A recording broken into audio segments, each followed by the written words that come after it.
We've talked in the past that there's three spiritual regimes. And spiritual regime number one is Israel in the midst of the camp of God in open miracles. When you're in regime one, your kibble falls down from the overhead, and all you got to do is go out and pick it up. You get water from the rock. God is there when Moses holds up his arms, and yeah, you got to swing the sword, but God's defeating his, open miracles in the camp. So that's regime number one. Regime number two is Israel in the land, where the degree of God's presence and assistance to Israel is a function of Israel's spiritual condition. So when Israel is walking with God, it rains, you get abundant crops, your enemies don't bother you. You still got to work, you still got to plant, you still got to sow, you got to do all that stuff. But basically, you have this sense that God is watching over you as the apple of his eye.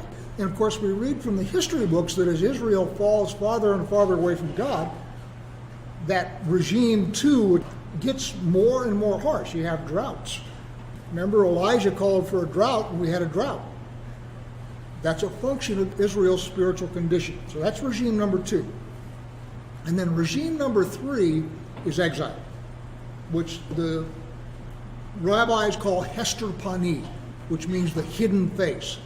God still has his hand on Israel, but it is not at all obvious, except perhaps over a long historical horizon.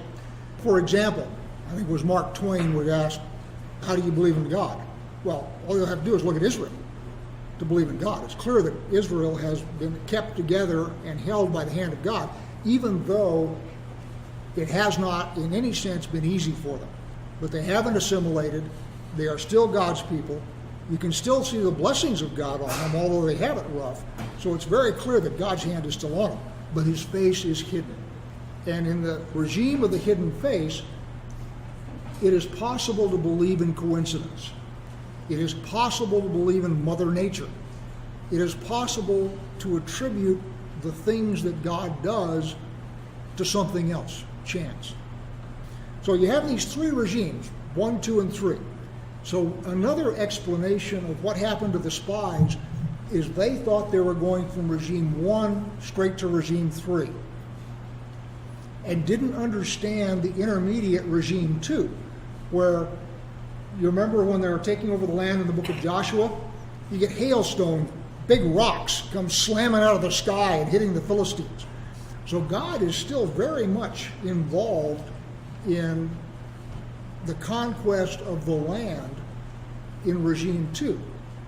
And another possible explanation is the spies were thinking, we're leaving the desert, we're leaving the wilderness, we're now going straight into regime 3, and we have to do this in our own strength. And we can't do it. Hello, this is John Behrens. Please leave a comment. I enjoy reading them. Thank you and be blessed.